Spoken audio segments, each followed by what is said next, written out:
Hey, what up, y'all? Welcome back to Amberland. We back on that video, and I'm happy to bring you that. I put on a nice face for you just for the occasion, rather. I got on my dashiki dress for Black History Month. We are going to be celebrating all the rest of our lives. What are we talking about? Month. So, yeah, happy Black History Month. This is currently February 3rd, and it's already past Groundhog Day. I never really cared about that. Aside from the movie I do love, I do care about. That's the very funny movie. I loved it when it came out when I was a kid, and then when I got older, I was like, it's even funnier. So, y'all doing all right? I mean, January was a some bitch, wasn't it? Boy, January was a some bitch. It kicked us in our titties and our nutsacks.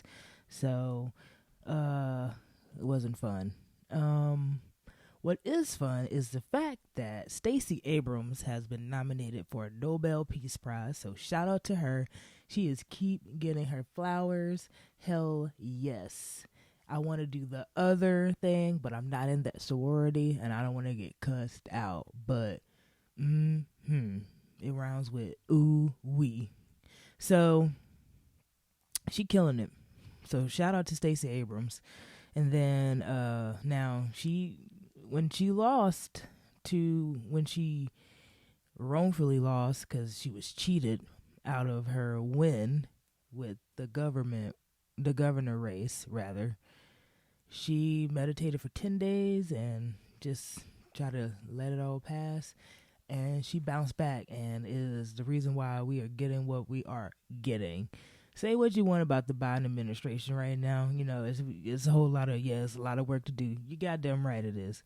But the fact that he is letting the women take reign, because just look at who's been handling COVID, like New Zealand, Germany. I'm just saying that sometimes a woman leading really does help. I learned that I've always, when I play sports, I've always been in a leadership type of position, and I have been a captain.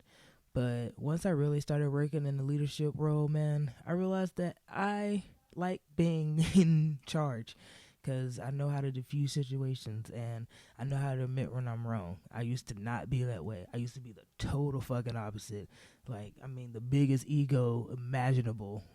Just huge ass ego. Like, donkey ball is huge. So yeah, all that to say, Stacey Abrams was the opposite of me. Classy, when she was like, I ain't bet, nigga. All right, you gonna try to cheat me? Okay, got you. And not only did Brian Kemp fuck up it all just came crashing down on him. And then the one dude that he was just chugging his nut milk, he was like, nah, man, fuck you, Brian Kemp. So it's pretty funny. Anyway, shout out to Stacey Abrams. Also, shout out to Black Lives Matter movement, because they also got nominated for a Nobel Peace Prize. Also started by black women. And it was huge. It started with the Black Lives Matter hashtag on Twitter after Trayvon Martin's death, and then it just got bigger and bigger with Tamir Rice, and then more hashtag Philando Castile, Botham John, Ahmaud Arbery. So Black Lives, George Floyd, a lot of Black Lives Matter had a major resurgence in the summer of 2020. So, and there was a lot of people who were combating the accolades because of the fact that, a lot of people think that the organization is a fraud, a Ponzi scheme is taken from people. Those type of accusations always comes when it become with these type of big organizations. And it doesn't really matter, because Black Lives Matter. No, seriously though, it really took people a long time to really get 2 presidential terms for people to really get what was meant behind the Black Lives Matter movement. And it got huge in Ferguson with Michael Brown. It just, every time something really terrible happens, Black Lives Matter is the first thing that pops up. It is now. I mean, I would say it's bigger than NAACP. I mean, we used to rely on NAACP to back us. I mean, NAACP is kind of, it's like if the ACLU was specifically designed for us, but, with other things too. And sidebar, Candace Owens, legit, the reason why she got her money, how she got her money to start her hateful ass platform, because she won a lawsuit of being a victim of racism, and she went to the NAACP when she was at University of Virginia. That's where Charlottesville was at. So anyway, that's how Candace Owens started. Like, she won that case, and then she flipped it, and now she's like, hello. Anyway, that wasn't the point. The point is, Stacey Abrams and Black Lives Matter both are nominated for a Nobel Peace Prize, and that's dope as shit, and I'm really happy for them. So, it is, I mean, whether, say what you want, everybody has criticisms, everybody is subject to critiques, but at the end of the day, things have been done because of them, and we can't deny that shit. So, kudos, and let me take a sip to that. Paquita and tequila. Oh yeah, shout out to, you see the brand, baby. You see it. Amberland. Shout out to my homie Morbid James out of City of Ink, Edgewood, Atlanta. He did the logo. He also did the Tatter Rats. Ooh. Oh, no, I shave. We good. I can show that pit. But, yeah, he also did the Tat. And then shout out to Shutterbug, who turned that cool logo into a wine tumbler that I am using as a cocktail glass with a straw, because I don't want to mess up my lipstick. So, speaking of Black Lives Matter, and speaking of people like Candace Owens getting off on being black and then using it for a hateful platform, the dude that I gave a brick to last week, Emmanuel Jackson, he was the black bro who was at the Trump insurrection bullshit, and he's the only one out of, he's black, and out of all the people who've been in jail, he's the only one who didn't get bail.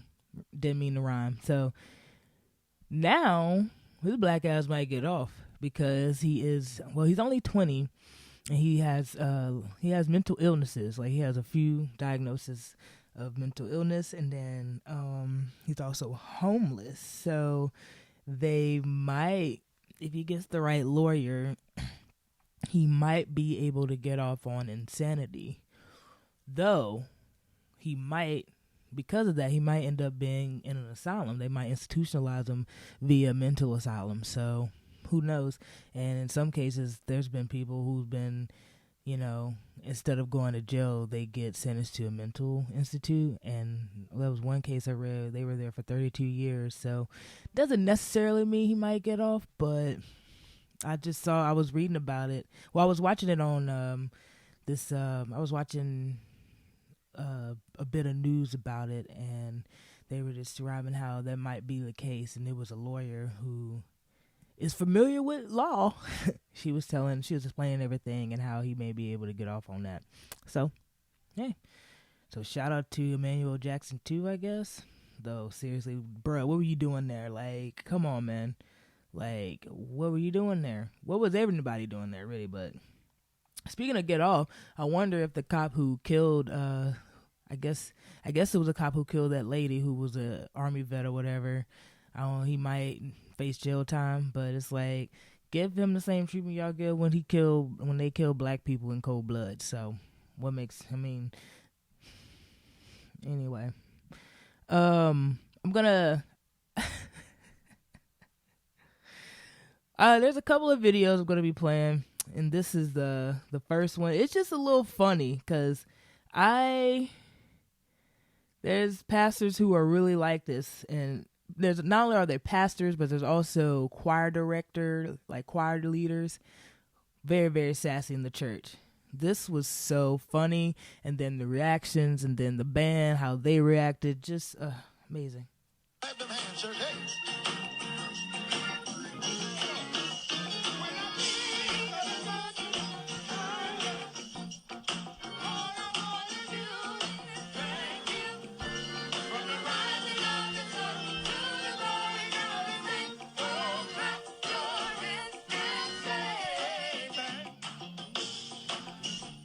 That's what y'all practiced and came up with. That's what practice did for y'all. Y'all don't ever need to practice again if that's what it did for y'all. You can stand. You're not gonna. They ain't gonna be like, you can stand. It's like, after you done cut some people out in church, after they just worked hard trying to sing for the Lord in front of the God of the Lord and the man of God, rather. Dang. He said, y'all practicing, that's what y'all came up with? I'm telling you, man, pastors and coaches, they are, and some teachers, but pastors and coaches, when it comes to sass, man, they say some of the most unruly and ruthless shite. So, But, I was just going back to the Trump insurrection and all that. I mean, there's just more details that's coming out, and really doesn't really matter. But it's just funny that there's people who really still are thinking that the election was rigged. Why everybody just minded it, because you got old girl Marjorie Taylor Greene who's just saying all kinds of dumb shit about lasers, and she's all about Kanan, and it's just odd. It's like, this bitch really has a whole ass platform, and she's a whole ass senator. Meanwhile, and I just read this fact, there was one black senator, there was one black woman who was a senator in all of Congress.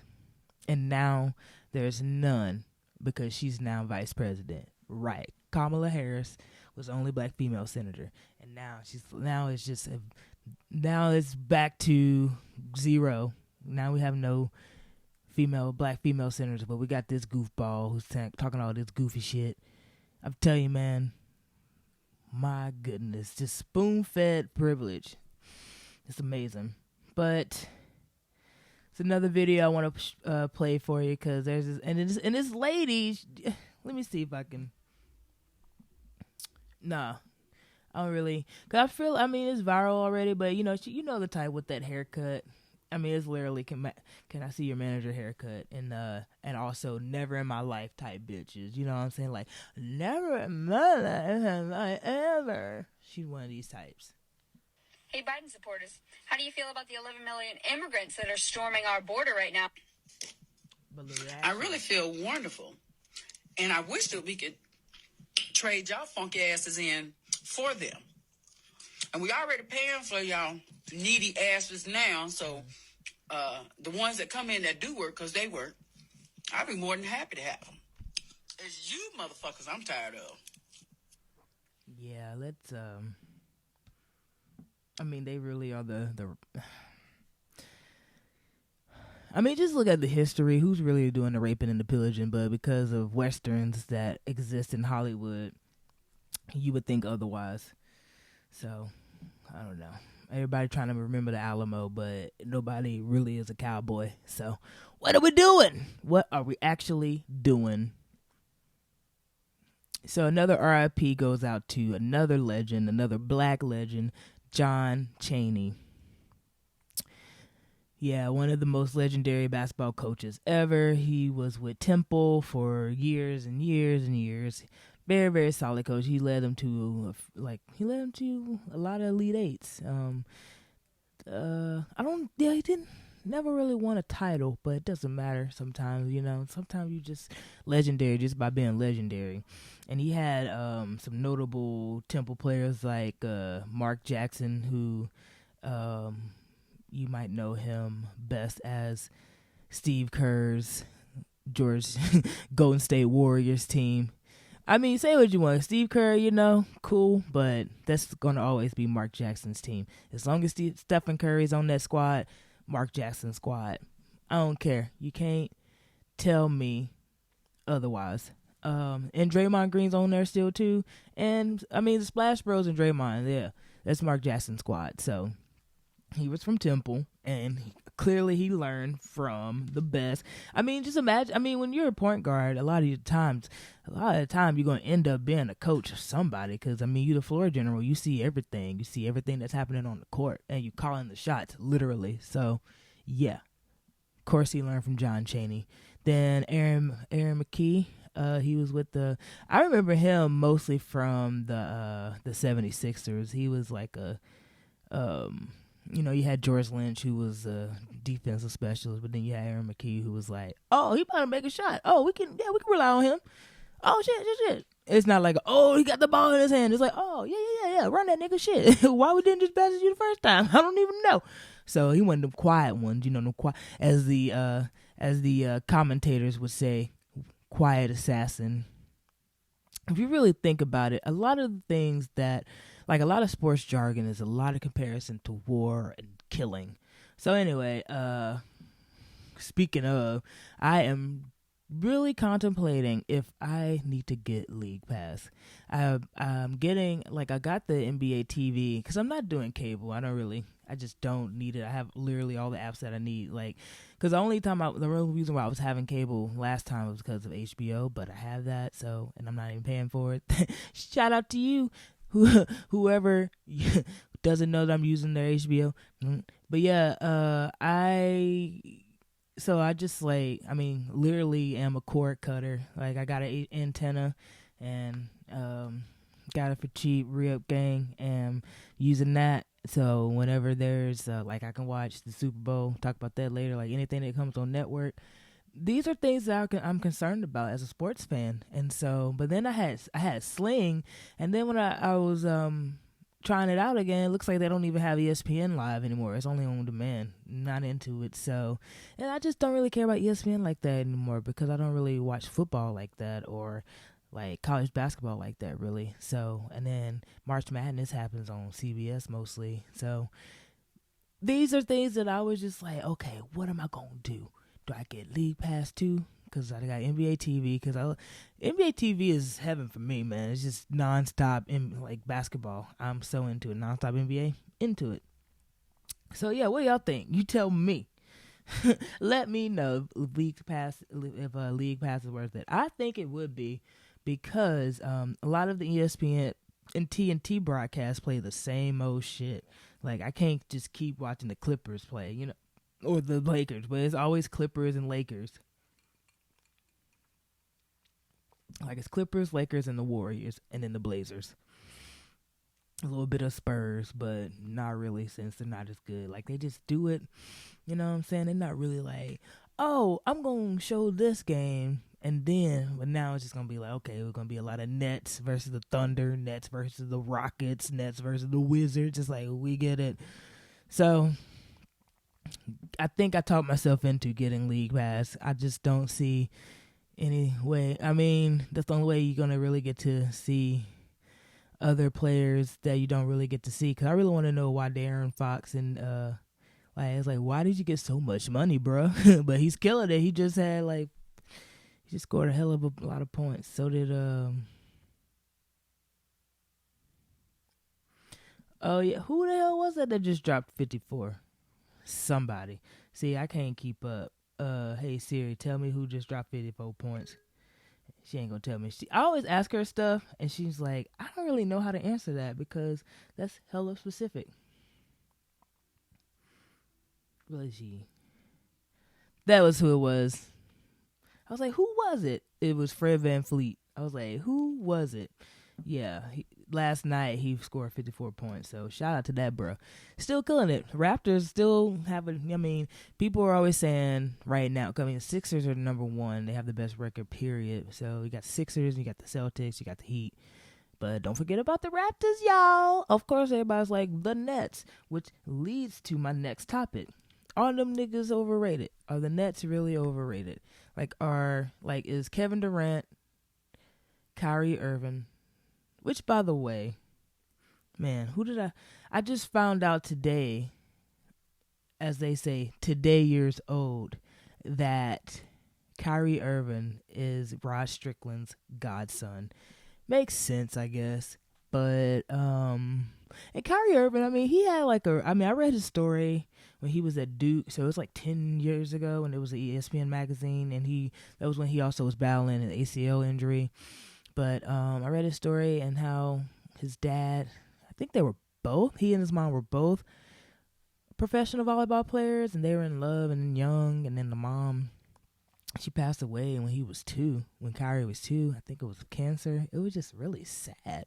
So, Kyrie, he's probably still, I mean, he's been going through a lot this year, but he seems genuinely happy to have James Harden and Kevin Durant on the squad, because this is Kevin Durant's first time playing with Kyrie this season too. So, I mean, he was signed last year, but he sat out the whole time. So, it's very interesting to see. I mean, the chemistry looks really good, and they look happy. And then, of course, James Harden and KD, I mean, they like playing. I mean, it was never really any beef between them. It didn't seem like it. So, but yeah, the Nets, though, are they really, worth the hype?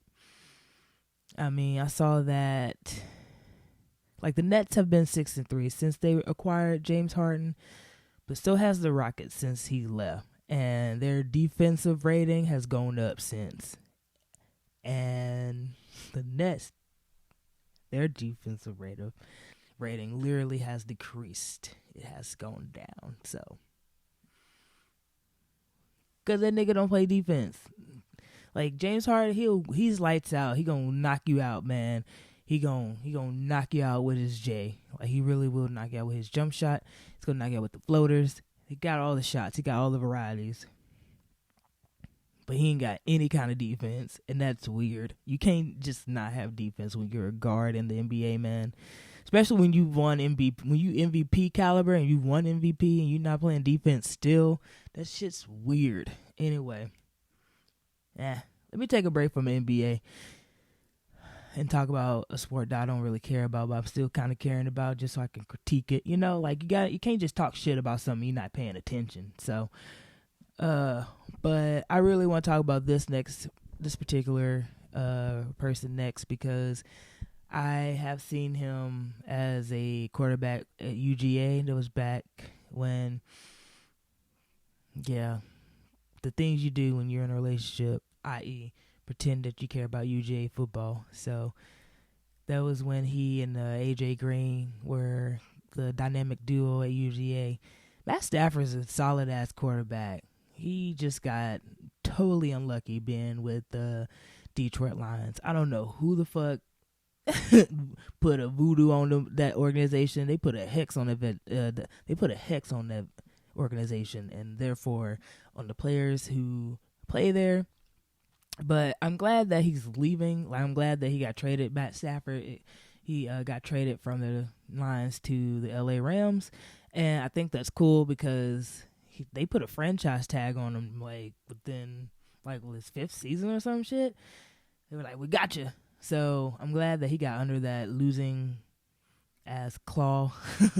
The Lions is a terrible organization, man. I mean, you just can't. There's no going around that. You can just. That's not just me. That's not me talking shit. That's me being a very, very avid learner of sports history. I mean, you just look at the tape and you're like, oh, the Lions really did screw over a lot of the players who played for them. Oopsie daisy. So yeah, good for you, Matt Stafford. Happy for you. Oh man, Ben and Jerry's though. Have y'all been paying attention? They've been on some shit late. I mean, not lately. The past 2-3 years, ever since Colin Kaepernick got whiteballed from the NFL, they've been major supporters of him, and they came out with an ice cream for him, and it looks like it's gonna be good. I'm gonna try that shit out. And then they also have a billboard in Tampa. They have a big ass billboard of the ice cream that has Colin Kaepernick on it. But the billboard is so great, you can't even like you just see Colin Kaepernick, you can barely tell it's an ad for Ben and Jerry's, but Ben and Jerry's ain't been fucking around, y'all. They've been in it. They did this great, and I mean, not that I would need to read this anyway, but of course I like reading just to see how people are spreading their knowledge of what they believe is something, and they were talking about what white privilege was and systemic racism, all that. They did a really great slide. It was like slideshow based because it was on the Instagram account. And you know how you just can slide. At least you have 10 slides. They had like 8 points of what certain things were. It was Ben and Jerry's been on their shit, man, and I've been fucking with it. Shout out to them. That big ass billboard in Tampa that's by the Super Bowl site. Mwah, muy magnifico. So the Super Bowl. Yeah, I'm going to watch it just so I can talk some shit. I might do a live stream of me talking shit about the Super Bowl. You remember the Mystery Science Theater? And they're all like just in their like seats and they're like, hey, we're talking shit. Or like them old bros in Sesame Street. Totally going to be me on NFL. But at the same time, it's going to be very intriguing watching it, because I do have high respect for Andy Reid. And you can't knock Tom Brady, man. That shit wild, man. It's like, what? I mean, Bruce Arians, he's a good coach too, sure, yeah, but like, man. And then he got, he vouched for Antonio Brown, which I'm going to talk about him a little bit more.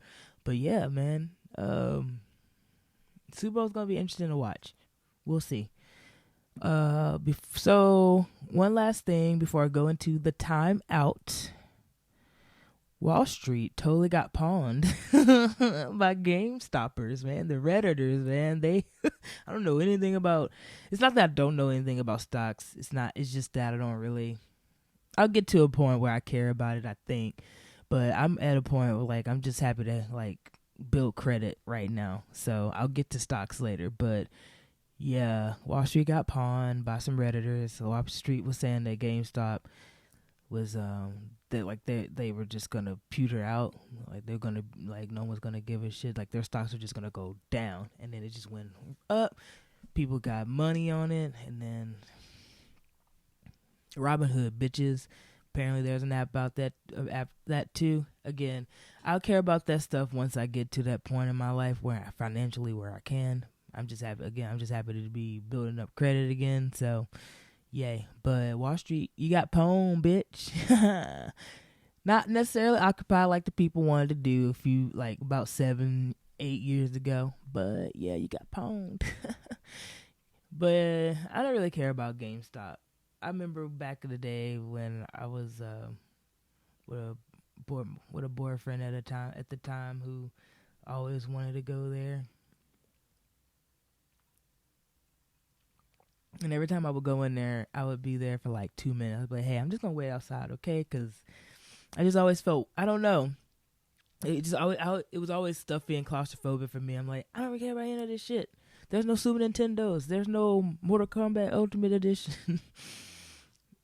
So, but yeah, glad that it's still doing well. It's making people happy. So, going to go to the timeout. And this timeout is about today, February 3rd, being the 10-year anniversary of The Misadventures of Awkward Black Girl, created by Issa Rae, as well as starring Issa Rae. Changed my life when I saw that, because I was watching it, and like that was right when I was starting to really get serious about creating content, like seriously. I mean, content creator really is something that I guess I really am, it's just something that a lot of people say they are, and I try to refrain from that, but that's a true statement for me. I really was like, oh my shit. And at the time I was doing sports writing, and I had my own website, depthchartsports.com. Very, very much so a mouthful, and so I just needed the inspiration, and I'm watching her, watching this webisodes, and I'm like, man. But this was 2 years before I would actually take the leap of starting stand-up comedy, and so But yeah, when I got into it, so that came out February 2011. Well, I got into it like around fall of 2011, so I was a little bit delayed in discovering it. And people kept saying, "Hey, you would love this because you're an awkward black girl too." And I'm like, "Thanks, fuck you." No, but you're right though, not fuck you. So, so I watched it, and then I was like, "Bruh, this is amazing," and I just kept getting into it, and then. I mean, the characters that she had, you know, but like, if you go back to, I actually, they're having a watch party in like an hour or so on YouTube, but I actually rewatched it about a few months ago, like back in August or so, and I was like, man, she came a long way, because this shit's ashy, and I didn't even notice it at the time, because I was just so happy. I mean, it was so amazing, and who am I to critique something? But like now, just seeing her and where she's at now, I could actually be like, ooh, yeah, this is actually pretty ashy, but she got it, baby. It doesn't even matter. I can enjoy this and know that she incredibly made it. So,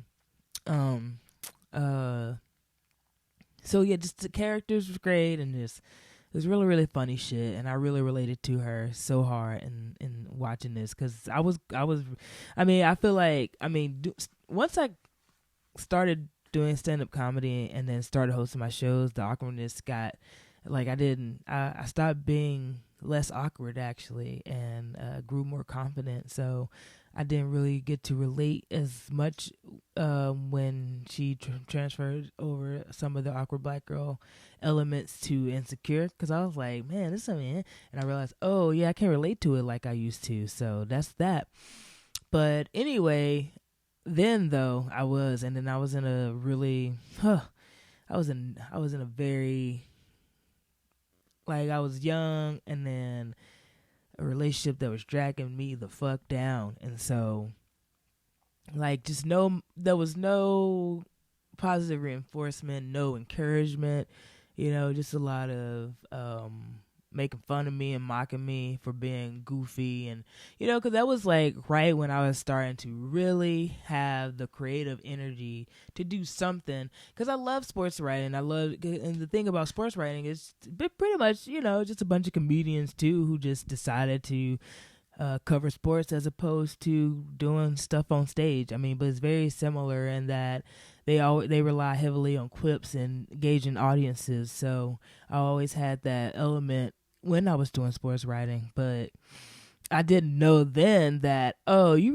want to skip that part. Like, you love sports and you're gonna always have that, and you could always fall back on that. But you need to start focusing on what you really want to do. But I was still scared.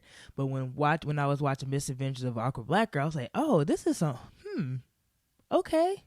I'm inspired by this like a mug. And then the next season, when she was picked up by Pharrell's I Am Other on YouTube, the production got better, and I mean, just all around just solid, and I was so into that shit. And then yeah, like, then she got her book, Misadventures of Awkward Black Girl, and then she just started doing, then Issa Presents became a thing, and then Insecure happened. But yeah, the characters off that show, bro, like Thug Yoda. No, so when I say Thug Yoda, so on Misadventures of Awkward Black Girl, he was the whispery nigga, like, yeah, you know what I'm saying, I'm just talking, and she's like, what the fuck is this whispery niggas really saying? Speak up. And I was like, yeah, there's people like that, and that'd be wild. Well, on Insecure, he was recasted as Thug Yoda. He was the one who was like, that's brazy, nice bouch. And then her white boss from Awkward Black Girl, she was on Insecure as the same role. She was the boss, but she wasn't as problematic on Insecure as she was on the webisode. Because the webisode, she was a lot, but she represented someone we all knew, and I fuck with that. And then Issa Rae's beef with Tracy Oliver's character. She's always saying her character smells like fish, and then she was always bitchy. I wonder what happened to that dude who played. I think his name was Freddie. He was the one that Issa had that love triangle with. Like she really liked him, but he was in a relationship with the Tracy Oliver character. I think her name was Nina. That show was really funny. I mean, it was like 15 minutes a episode. I just loved it. It was just so funny, and Issa Rae's reactions and her raps in the mirror. My booty shorts. She's so dumb. And then the episode when she went to the party and she was dressed just like Julia Stiles Save the Last Dance, and they were playing the same song from Save the Last Dance, and she was doing the same moves. Good shit. Great shit. Or when she started dating White Jay and he took her the first date and he took her to a chicken joint. Man. That's good job. Good job, Issa Rae. 10 years. Congratulations, homegirl. That shit's amazing. Also, shout out to Tracy Oliver because I'm glad that they didn't really have beef in real life, but yeah, Tracy Oliver ended up she's a writer for Hollywood now. I mean, she wrote Girls Trip. That's her. She wrote that shit. So she's been doing her thing after that. Issa Rae, that's that's what I love about it is that she put people on even before she was put on. That's just dope. And that's something that, a lot of us as artists, that's a lot of us aspire to do, and at least the ones who want to consider themselves selfless. But yeah, we gotta have a little selfishness though, man. You can't just be 100% selfless. You gotta give to yourself too. No, but seriously though, it's nothing like creating something and then it puts other people on. So I got mad respect for Issa Rae. And when I started doing stand-up comedy and when I'm growing my hair out, I look like Lester Jenkins off 227. But when I first got the high top fade with the size cut and whatnot, a lot of people were saying that I was the Issa Rae of Atlanta comedy, and I was never mad about it. I was like, thank you very much. I would take that. So thank you, Issa. Now, this next person I'm about to talk about don't have the same amount of respect for him. Not at all. I do enjoy the cute little videos of him being like, hey, and him walking up to a school bus talking about, hey, y'all like to ride? With a little popsicle in his hand, and then he walks off and rides off with a thick chick on a four-wheeler at a high school. So I'm talking about Lil Uzi Vert. If you don't know why by now, you're better off not knowing. This motherfucker right here, in the middle of a pandemic, while people are still looking for their stimulus checks, which, whatever, we really shouldn't rely on celebrities to be, celebrities going to be tone deaf, especially when they got money. And they've been in a situation where they're broke. So, whatever, flaunt, do what you want to do. But at the end of the day, God don't like ugly. So, and ugly is the stone that you put in the middle of your head, bro. He definitely got... everybody's saying it's an infinity stone because it literally looks like an infinity stone. But it was the one that was stolen from the purple nigga who was with Scarlet Witch that was played by Jude Law on Avengers. Remember that movie, actually? The Avengers with Uma Thurman and the dude who just passed away not too long ago, Sean Connery? No? Okay. Anyway, so the Avengers, the dude with the... God, what is his name? Jarvis? Is that... Anyway, Lil Uzi Vert got a big old stone right here. 24 carat. No, it's 10 to 11 carats rather. But $24 million diamond.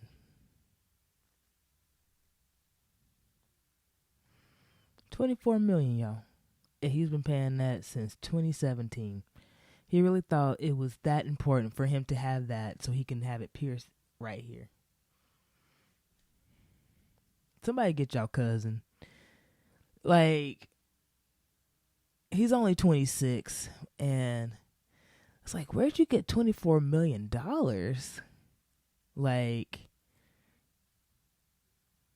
Like, did All My Friends Are Dead? Like, is that really popping like that where you can do that shit? Well, yeah, actually, so 2017. Yeah, that's when he started being popping. Yeah, and that's when he had his verse on Bad and Bougie. So that Bad and Bougie money helped him. 24 million though, damn. I don't know how he do that shit. I mean, I ain't trying to be on a nigga money, but damn, that's a lot of money. Just for something to put in your hand and people be like, is it going? Like, better run from Thanos, nigga. He gonna take that shit. But yeah, that's a major brick, man. That so many bricks on so many levels. I mean, that's just so much money on a piece of jewelry, man. But go ahead, man. Do you, boo? So this next person has been bricking for like the past 2 years, basically. But he is now Super Bowl bound. I mean, as long as he's not hurt, he might not be able to play, but he's still Super Bowl bound, traveling with the team. So he's still going to get a ring regardless of playing. Antonio Brown definitely got the swish. He is literally Super Bowl bound. He went from, he was with the Steelers, and then once that started to go downhill, he got picked up by the Patriots, and then some other, I think one more team that I forgot because I haven't been paying attention to NFL like that. But Antonio Brown, like, he was unraveling on social media. The whole he did a hashtag no more white women 2020, which but then the whole showdown with him and the mother of his children or his child on Instagram Live, all the unravelings that he had on Instagram Live, and I mean, even the Patriots didn't want to keep his ass. And, you know, they specialize in trouble wide receivers and tight ends. It's like, oh, you got a muddied pass, as they say. Let's go. Come on, my squad. Bill Belichick got you. Wink. But yeah, that small little stint that he had with the Patriots left a major impression on Tom Brady, because he vouched for him to come on the team, because it didn't seem like Bruce Arians was really into that. He was like, nah, he ain't gonna be on this squad. But he ended up being on the squad week 9. He had his debut in week 9. So he only played for a team for 8 weeks, and he's Super Bowl bound. And he might get a championship. So, yeah, definitely get the swish. That's baller. Even if he doesn't play, fucking baller. Like, who would have thought he was going to go there? Yeah. So, after all the shit that he went through. So, yeah, man. Shout out to you, Antonio Brown. So, my highlight reel of the week is, oh, yeah. You know, look, I have it up here, but I realized I need to have something black. It's February, bruh. What are we doing? So, yeah, I'll just talk about this movie. I'll move that down.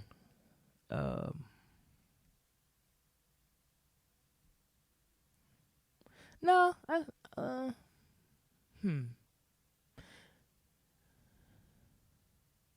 Yeah.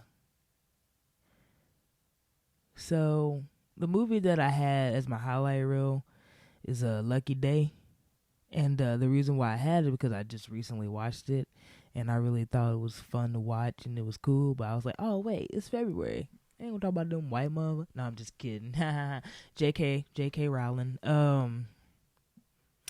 But yeah, it's still a really interesting choice because it still talks about prison.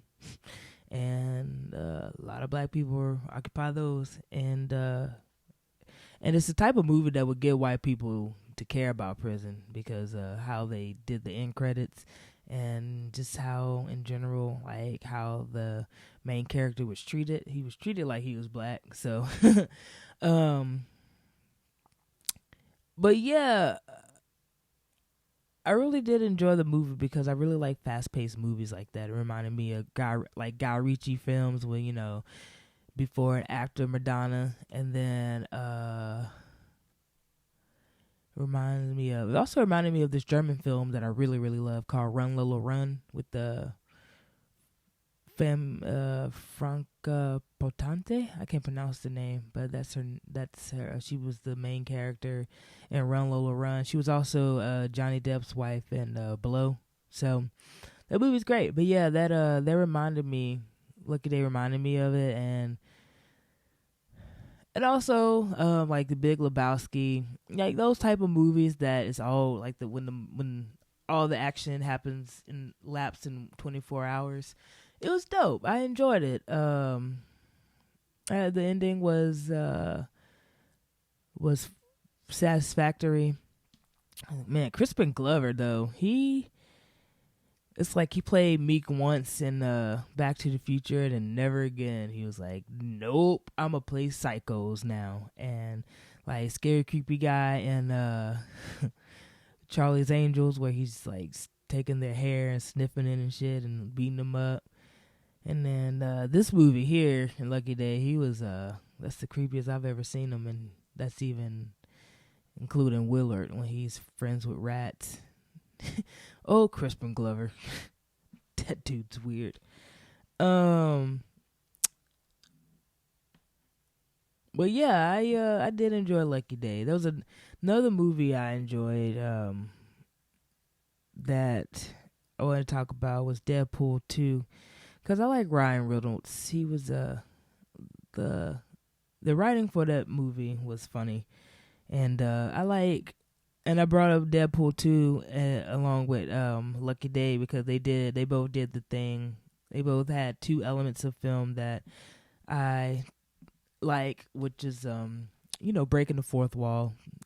So they both, like Lucky Day and both Deadpool, it was a lot of breaking the fourth wall, a lot of I'm in on the same thing you're in on, audience.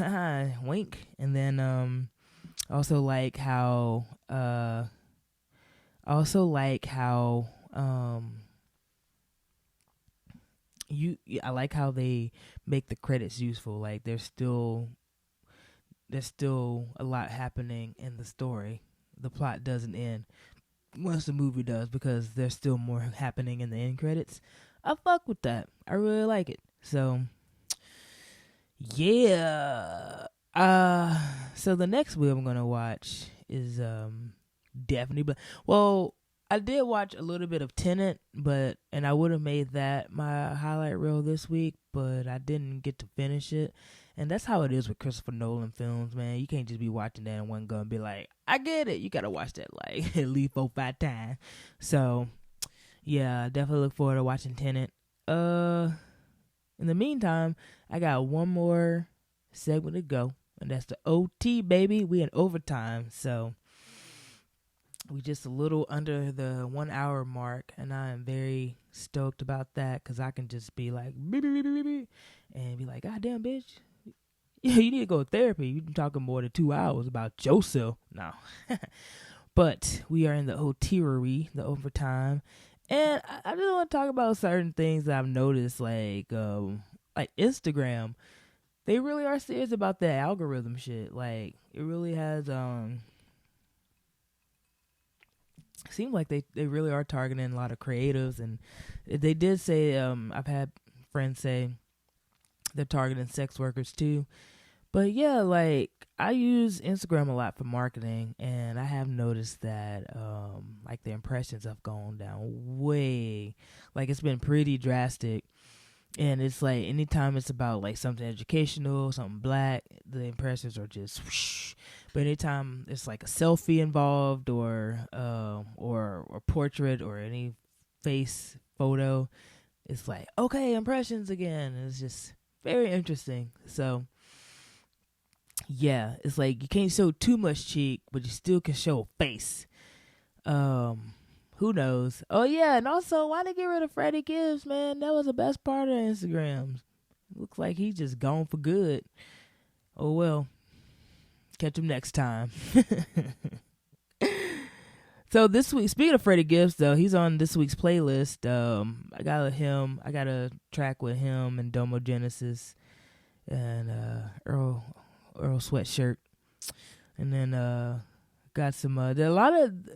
So the theme of this one is a lot of hip hop, and there's a lot of features with the hip hop, like Camp Lo featuring Diggable Planets featuring themselves, Purple Ribbon All Stars. Like Kryptonite was just in my head, man. Diamond again. Yeah, in the HINIC. Anyway, yeah, man, I just real hype. Like, got a little bit of Method Man and Redman. Remember them? I like them, man. I enjoy those albums. Blackout 1 and 2, solid album, especially Blackout 1. And I remember in college, I sold back in the day, man. Back in the day when I lived right near one of those like used CD places, CD warehouse to be exact.